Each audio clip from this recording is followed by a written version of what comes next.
সেই ইঁদুরমুখীর গায়ে লেগে গেল। আমি রিসেন্ট একটা ভিডিও করার পরে সেই ইঁদুরমুখী আমাকে নিয়ে এত বড় একটা স্ট্যাটাস দিছে, দিঘির মামা ছাড়া আমার কোনো পরিচয় নাই। এখন সেই ইঁদুরমুখী ওখানে লিখছে যে পরিচয় কি? আমার পরিচয়ের আগে তুই তোর জামাইয়ের পরিচয় জিজ্ঞেস কর যে তোর জামাইয়ের পরিচয় কি। আমি উপরে আল্লাহ সাক্ষী, আমি নিজে দেখছি ওর জামাইরে দেখছি, ওর ভ্যানিটি ব্যাগ নিয়ে ওর পিছে পিছে ঘুরতে। আমি ভাবছি ওর ড্রাইভার বা ওর মানে অ্যাসিস্ট্যান্ট এরকম কিছু হবে। জামাই আমি এটা ভাবি নাই। রাস্তা থেকে ধরে এনে একটা বেকার বিয়ে করছে, পরে ওইটারে দিয়ে কাজ করায়। এখন ওইটারে খাওয়ায় দাওয়ায় মোটা তাজা বানাইছে, স্যুট বুট পরাইয়া। এখন আমার এই কন্টেন্ট, আমার ছোট একটা কন্টেন্ট তোর গায়ে এত লাগলো কেন? হ্যাঁ, আর তুই আমাকে নিয়ে এত বড় একটা স্ট্যাটাস দেওয়ার আগে তুই ইচ্ছা করলে আমার সাথে তুই অ্যাড ছিলি। হ্যাঁ, তুই আমার কোন ফাঁকে যে আনফ্রেন্ড করছিস? আনফ্রেন্ড করার একটা কারণ আছে মনে হয়।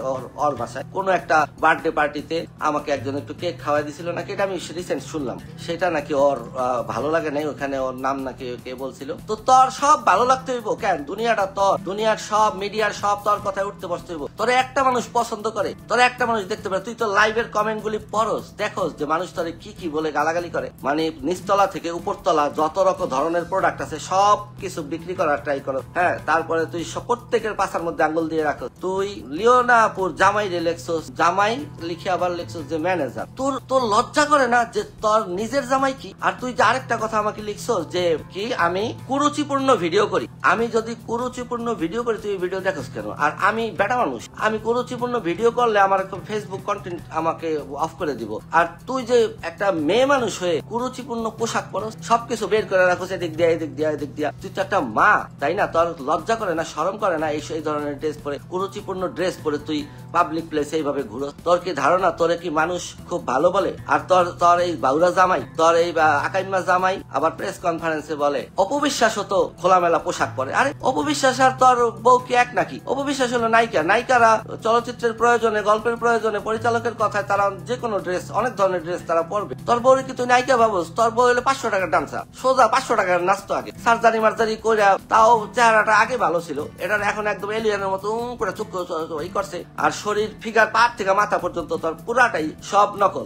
তারপরে তুই সেই খোলামেলা পোশাক পরে তুই ঘুরে বেড়াস, তোর মানুষ এত গালাগালি করে, তোর লজ্জা নাই, শরম নাই। তারপরে তুই লাইভে এসে তুই অমুকের গালি দেস, তমুকের গালি দেস। ওই একটা মেয়ের তো কাউরে থাকতে দিবি না ফিল্ডে, তুই একাই রাজত্ব করবি। মানে সব তোর, সবাই তোর চামচামি করবো, সবাই তোর হুজুর করবো। তুই আমার তোর জামাই তো বেসিক্যালি পুরুষ না। তারপরে তোর জামাই আবার ওই তনিয়াপুর জামাইরে বলে যে তবলা বাজাইতে পারে না। তোর জামাই কি তবলা বাজাইছি? কি পারে? খুব ভালো পারে। কত বড় নোংরা মন মানসিকতা তোর! তুই আমাকে বলস কুরুচিপূর্ণ ভিডিও করি। তুই ক্লাস 7 থেকে তুই আকাম কুকাম শুরু করছিস। তোর নিজের মুখের ইন্টারভিউতে আমি শুনছি তুই বলছো যে ক্লাস 7-এ আমি ছেলেকে নিজে প্রপোজ করছি। মানে তোর এত কুরকুরানি তো তুইও বদমাইশ, তোর জামাইও বদমাইশ। তোরা এই বদমাইশি কইরা এই পর্যন্ত আসছো। তোদেরকে কেউ কিছু বলে না যে এই ইঁদুরমুখীর কথা আমি বললাম। ওর অত্যাচারে এমনিতেও সবাই অতিষ্ঠ। ওর সারাদিন লাইভ করে, নিচতলার, উপরতলার, বগলতলার, সব তলার ওর প্রোডাক্ট আছে, সব বেচবো। আর একটা বিয়া করছে একটা রাস্তার থেকে, ওই বেটা কিছু ওর বউর ইনকাম খাওয়া ছাড়া, ওর বউর ব্যাগ টানবার পিছে পিছে করবো। ওর বউর ও যে বলে যে জুতার বাড়ি খেয়েছে,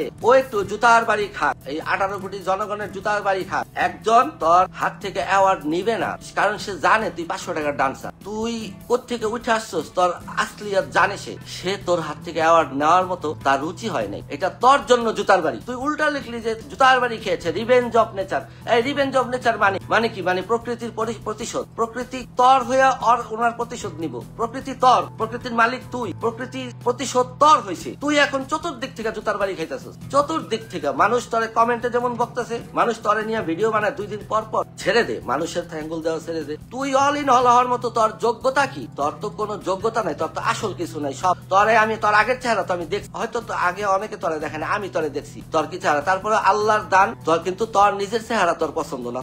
তোর কিছুই পছন্দ না। তোর নাক তোর পছন্দ না, তোর ঠোঁট তোর পছন্দ না, তোর এইটা পছন্দ না, তোর সারা শরীর। আমি তো শুনছি তুই বলে তোর বাচ্চার মধ্যে চর্বি বইটা পাবলা করছো, এটাও আমি শুনছি। তুই পারস না, এমন কোনো কাজ নাই সুন্দর হওয়ার জন্য। তুই মনে করস কি যে এগুলি করে আমি অনেক সুন্দর হয়ে যাব। তারপরে আমি ওই যখন আমি নায়িকাদের পাশে দাঁড়াবো, বুবলির পাশে দাঁড়াবো, অপুর পাশে দাঁড়াবো, আমি নায়িকাদের পাশে দাঁড়াইলেই নায়িকা হয় না, নায়িকা হওয়ার যোগ্যতা লাগে। তুই তো নায়িকা না। তুই দিঘির বাসায় আমি কিভাবে দাওয়াত খাইছিস আমি জানি। তুই জোর কইরা দাওয়াত নিছিস, জোর কইরা দিঘিকে বিব্রত কইরা, এম্বারেস কইরা 4-5 জন মিলে ওরা ধরছস যে তোমার বাসায় দাওয়াত দাও প্লিজ, কবে দিবা দাওয়াত, বলো। এরকম করে মেয়েটারে বোকা পাইয়া, মেয়েটারে সোজা সরল পাইয়া তুই আই ছাড়া আর একটা নাই। আমেরিকার দরজার সামনে তুই ভিড়তে পারবি? চামচামি কিছুদিন অপুর চামচামি, এখন অপবিশ্বাস ভালো না, এখন আবার বুবলির চামচামি। যখন অপুর চামচামি করতো তখন বুবলির বদনাম করতো, আবার এখন বুবলির চামচামি করে এখন অপুর বদনাম করে। এটাই তোর ব্যবসা, এগুলি করে তুই খাবি। ওর কি ভাব, ওরে বাবা রে বাবা, বিশাল তার অহংকার, পা মাটিতে পড়ে না ওর ভাব দেখলে।